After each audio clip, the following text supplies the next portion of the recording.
सियावर रामचंद्र की जय। श्री रामानंद भगवान की जय। श्री राधे राधे।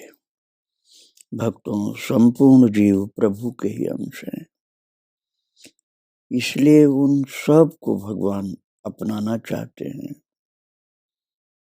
अपनी तरफ बुलाने के लिए।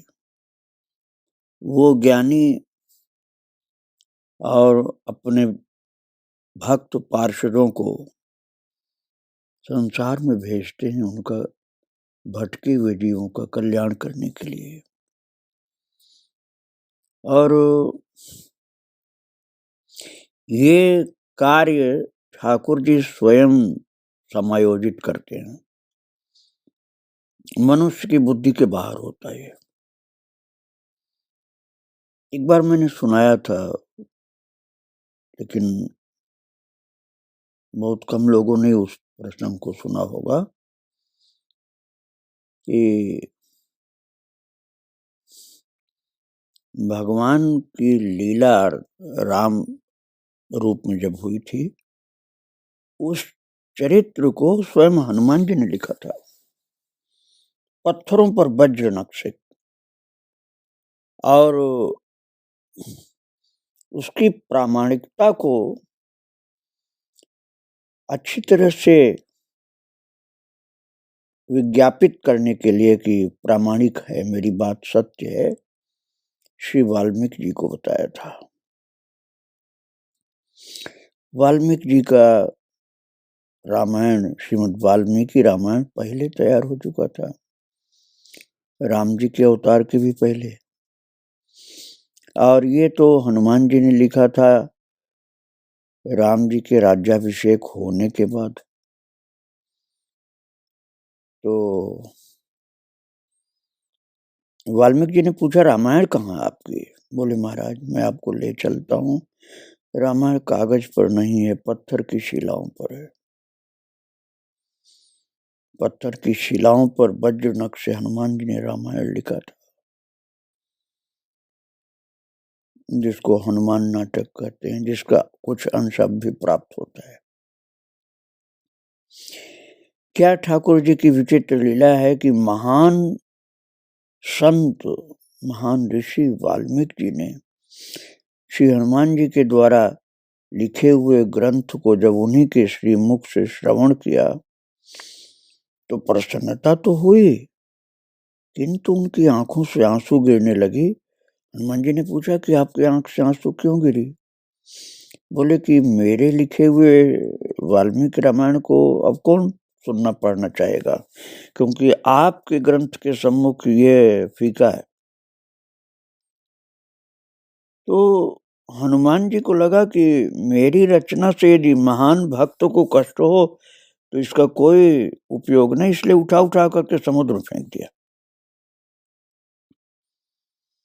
किंतु उस राम जी के चरित्र को समुद्र में फेंकने के बाद फिर हनुमान जी को कष्ट हुआ कि मैंने क्या कर दिया, इनके कारण ये सब हुआ। तो उनके मुख से श्राप निकल गया, हनुमान जी के मुख से, वाल्मीकि जी के लिए, कि कलयुग में फिर से जन्म लेना पड़ेगा तुम्हें और दोबारा रामायण लिखना होगा। और फिर महाराज वाल्मीकि जी ने श्राप दे दिया हनुमान जी को कि आपको भी जन्म लेना पड़ेगा कलयुग में। मैंने ये चरित्र आपको सुनाया था समर्थ गुरु रामदास जी की चरितावली में। समर्थ गुरु रामदास जी की चरितावली में मैंने विस्तार से सुनाया था, अभी मैंने केवल स्मरण कराया आपको। तो अब आप कल के प्रसंग पर आ जाइए कि स्वयं भगवान शिव जी, वैष्णव शिरोमणि भगवान शिव जी प्रकट हुए हैं और नरहरयानंद जी महाराज को चित्रकूट में दर्शन दे रहे हैं। शिव जी का दर्शन प्राप्त करके मुनि नरहरयानंद जी भाव विह्वल आंखों से प्रेमाश्रु विसर्जन कर रहे थे। मुनि के भाग्य में ऐसा अद्भुत ये दर्शन था, प्रत्यक्ष हुआ कि जिसका आनंद संभाले नहीं पा रहे थे और आंखों से आंसू बन बन के गिरता जा रहा था। और वास्तव में शिव जी को भी आनंद आ रहा था सनकादि के अवतार नरहरियानंद जी का दर्शन करके। दोनों ही महान राम प्रेमी। तो उस समय शिव जी, जिनको महेश कहा जाता है, उन्होंने कहा कि कलयुग के जीवों के कल्याण के लिए और उनके उद्धार के लिए स्वयं महर्षि वाल्मीकि जी ने अवतार लिया है। सनकादि के अवतार नरहरियानंद जी से कह रहे हैं भगवान शिव जी कि कलयुग के जीवों के उद्धार के लिए वाल्मीकि जी ने अवतार लिया है। परंतु उनका जो पिछला जीवन था उसमें बहुत समय तक व्याध के रूप में वे रहे, कुसंग पड़ गया था। इसलिए तो व्याध जीवन के कर्म विपाक से तिरस्कृत दशा को वो प्राप्त है, क्योंकि कभी पूर्व काल में किया गया पुण्य पाप फल देने का राह देखता हुआ चुपचाप बैठा रहता है। जो कर्म होता है पिछले जन्म का, वो पुण्य और पाप का फल देने के लिए जैसे इंतजार करता रहता है। भजन करने से खत्म तो होता है, लेकिन हल्का सा रह जाता है, जिसे भक्त को भोगना पड़ता है महाराज। थोड़ा ही भोगना पड़ता है, कभी स्वप्न में ही, कभी जागृत में। तो कर्म चाहे भला हो या बुरा हो, परंतु उसका फल भोगने के लिए मनुष्य को एक न एक दिन जन्म लेना पड़ता है।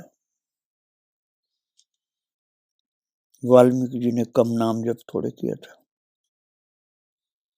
कर्म अनादि है और उसके अखंड व्यापार में ईश्वर भी बाधा नहीं डालते। शिव जी कह रहे थे कि हनुमान जी ने उन्हें कल में जन्म लेने का श्राप दे दिया था, जो मैंने अभी आपको सुनाया भक्तों। तो वही बात शंकर जी ने सनकादि को बताया और भगवान शिव ने कहा उसी का भोग हो रहा।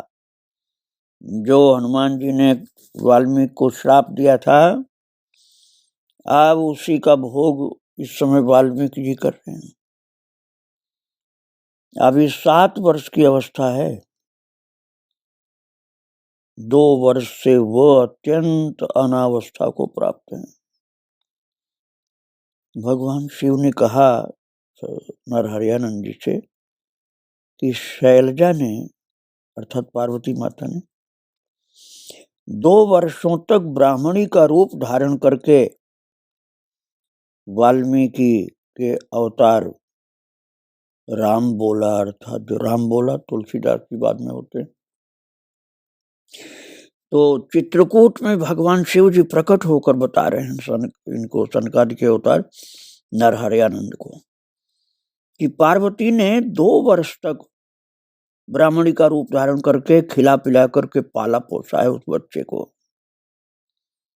और महाराज 2 वर्ष के पहले, अर्थात तो जन्म से लेकर के 5 वर्ष की अवस्था तक बहुत कष्ट पाया था। बंदरों के लिए चना डाला जाता था, वो उठा के खाते थे। तो 2 वर्ष से पार्वती माता खिला रही थी गोद में बैठा के। तो भगवान शिव कह रहे हैं नरहरियानंद जी से कि मुनि, वो जो 2 वर्ष से पार्वती उनको खिला रही थी, कल उसका भेद खुल गया। एक विद्वान पंडित को शंका हो गई कि ये बूढ़ी कहाँ से आती है और रोजाना बच्चे को कैसे खिलाती, कौन है। तो वो पीछे पड़ गया। तो उस विद्वान पंडित को ये रहस्य खुल गया कि ये तो अन्नपूर्णा है, और उसने सबको बता दिया। इसलिए अब उस ढंग से भरण पोषण अब नहीं हो सकता। अब जब जनता जान गई है तो पार्वती कैसे खिलाने जाए। अतएव यहाँ से कुछ दूर उत्तर हरिपुर गांव में जाओ। तो राजापुर के निकट में हरिपुर गांव है। वहां जाने के लिए भगवान शिव ने कहा नरहरियानंद से, और कहा कि तुम हरिपुर गांव में जाकर उस बच्चे को, राम बोला नामक बालक को कुछ खिलाओ और उसे ले करके अयोध्या जी जाना और वहीं सरयू तट पर उसका उपनयन करना। उपनयन अर्थात यज्ञोपवीत संस्कार। और सयाना होने पर उसकी शिक्षा का समुचित प्रबंध करके तब तुम यहाँ लौटना। किसी अंशी के 2 अंशों में से प्रत्येक को एक दूसरे की सहायता करनी चाहिए। महर्षि इस जन्म में भी रामचरित का गान करेंगे। अभी वाल्मीकि अर्थात वो महर्षि बालक के रूप में है, और इस परमात्मा के कार्य में तुमको जाकर के अपना सहयोग अर्थात सेवा प्रदान करनी है। और वो मेरा निर्मित रामचरितमानस होगा। ये बहुत रहस्य की बात है भक्तों। भगवान शिव जी ने कहा है नरहरियानंद से कि वाल्मीकि के अवतार जो बालक हैं, ये जो रामायण लिखेंगे वो मेरे द्वारा निर्मित रामचरितमानस होगा। इसलिए तो तुलसीदास जी ने रामायण में लिखा है, रच महेश निज मानस राखा, अर्थात भगवान शिव जी ने इसकी रचना की। पाई सुसमय शिवासन भाखा। तो वही बात नरहरियानंद को बता रहे हैं शिव जी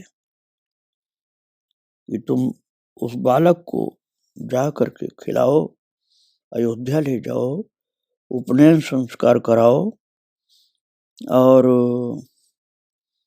उसकी सहायता करो, सेवा करो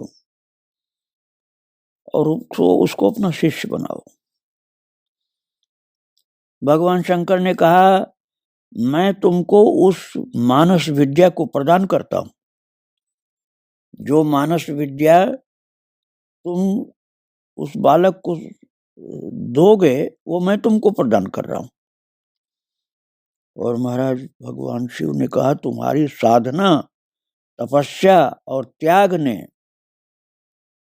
गुरु कृपा और महामाता अनुसुईया की दया और परमहंस दत्तात्रेय के वरदान ने तुम्हें इसका पात्र बना दिया है। तुम्हारे गुरुदेव साक्षात भगवान राम हैं, जो रामानंद जी के रूप में आए हैं।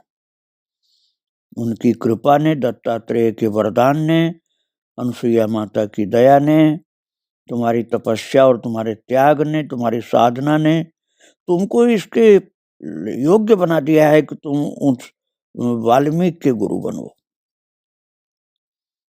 और जो मैं तुमको रामचरितमानस प्रदान कर रहा हूं, इसकी स्फूर्ति अपने आप तुमको होती जाएगी।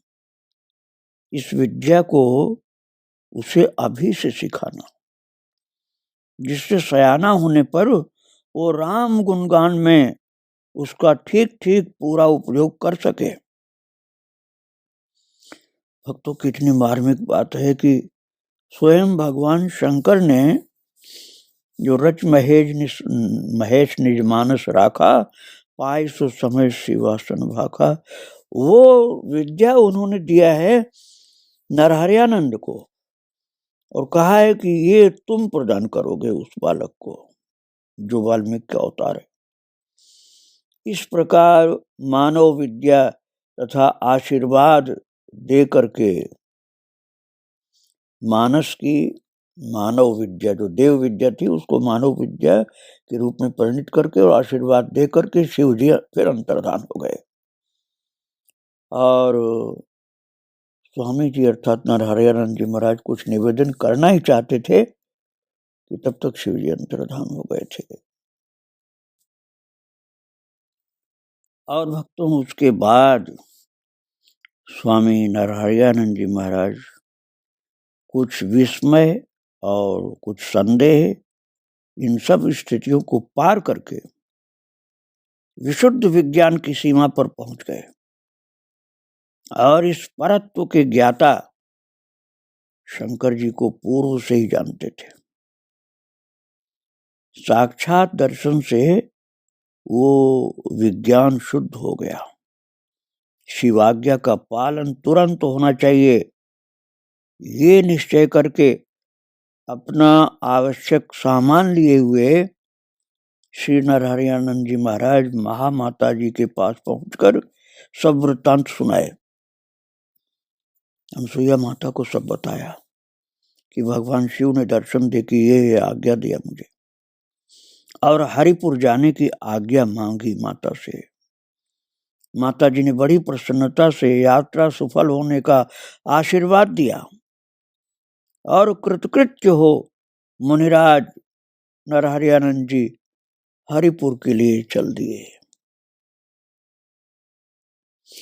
जहां राम बोला बालक श्री तुलसीदास जी जो बाद में बनते हैं, वो भी राम बोला नाम से हरिपुर में एक अनाथ बालक के रूप में थे। न माता थे, न पिता थे, न परिवार का कोई था।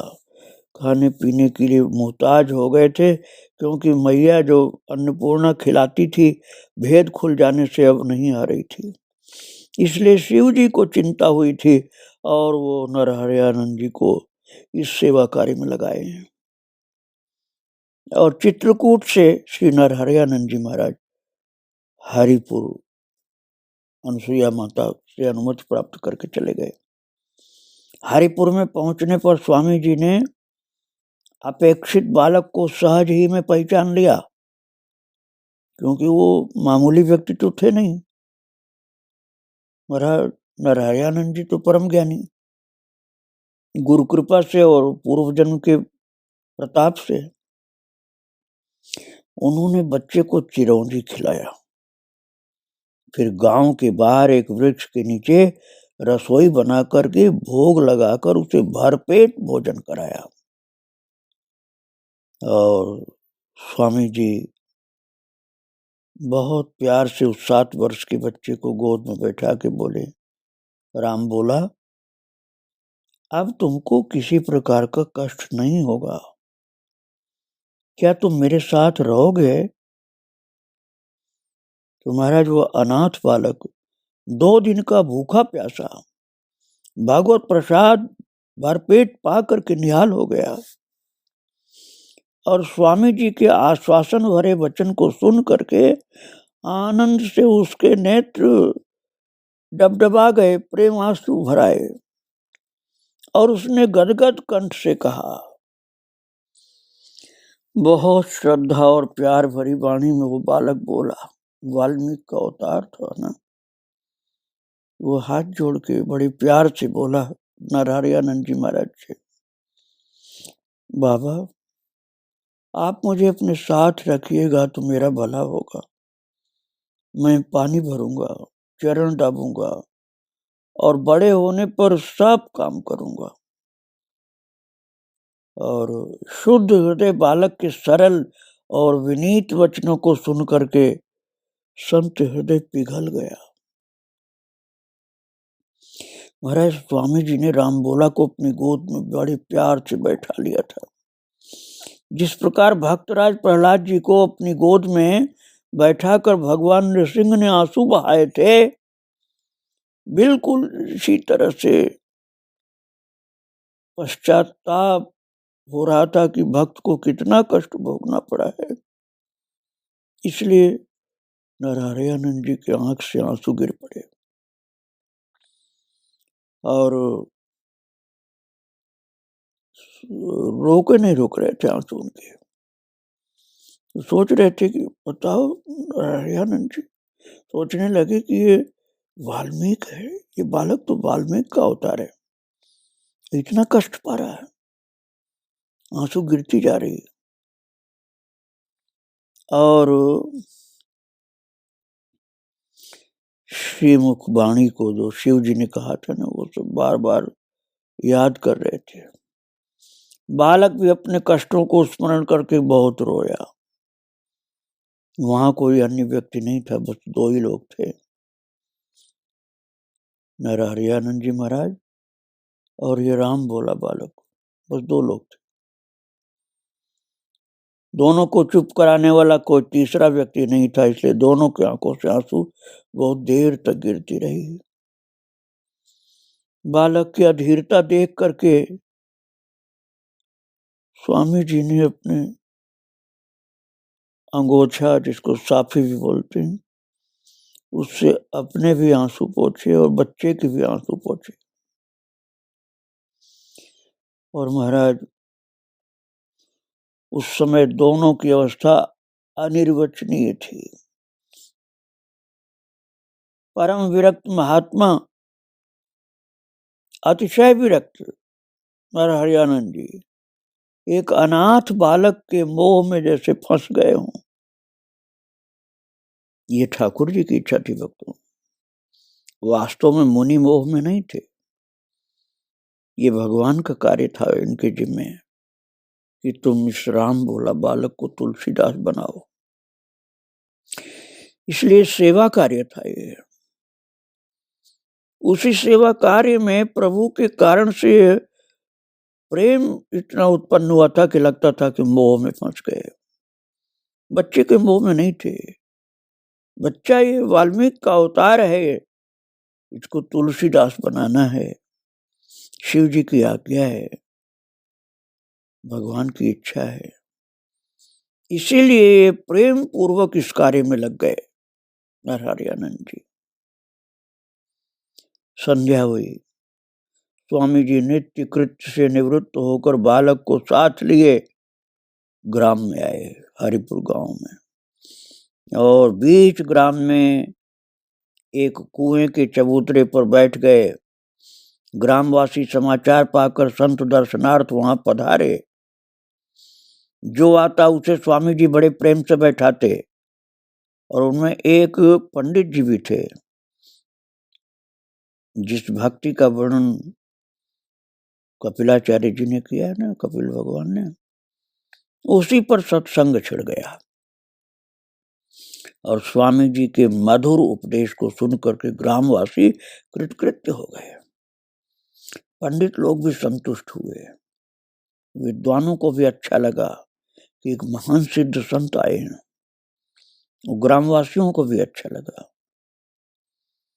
तो स्वामी जी ने कहा, यदि आप लोगों की अनुमति हो तो मैं राम भोला को अपने साथ ले जाऊं और इसे अपना शिष्य बनाऊं, विद्या पढ़ाऊं। इस बात को सुन करके एक पंडित ने कहा, आप इसे प्रसन्नता पूर्वक महाराज ले जाइए, शिष्य बनाइए। हम सब ग्रामवासी बहुत दिन से चाहते थे कि कोई इसका आश्रयदाता बन जाता, क्योंकि इस अभागे बालक को कुलक्षण से पालन पोषण करने में सब डरते हैं। इसका कुलक्षण यह है कि जो इसका भरण पोषण करता वही मर जाता है। इसके बाप ने इसी कुलक्षणता के कारण से त्याग दिया था। 2 दिनों से यह बालक भूखों मर रहा है, इसके प्राण बचाने आप आ गए हैं। कल ठकुराइन दादी को इसकी दशा देख करके बड़ी दया आई। उसने अपने पूत पतोहू के बरजने पर भी इसे 1 मुट्ठी चने दे दिए। बालक भूख से तड़प रहा था, चने चबा करके अत्यंत अद्भुत शांति को प्राप्त हुआ था। ये सुनकर के स्वामी जी के नेत्रों से फिर अनवरत अश्रुधारा चालू हो गई। संत का हृदय बड़ा कोमल होता है भक्तों, दूसरों का दुख सुनकर करुणा और दया से भर जाता है। स्वामी जी की करुणा का प्रसाद और प्रभाव उपस्थित जनता पर भी पड़ा। सबके हृदय करुणा रस से प्लावित हो गए। स्वामी जी ने कहा, भाई ठकुराइन दादी का दर्शन हमें भी कराओ।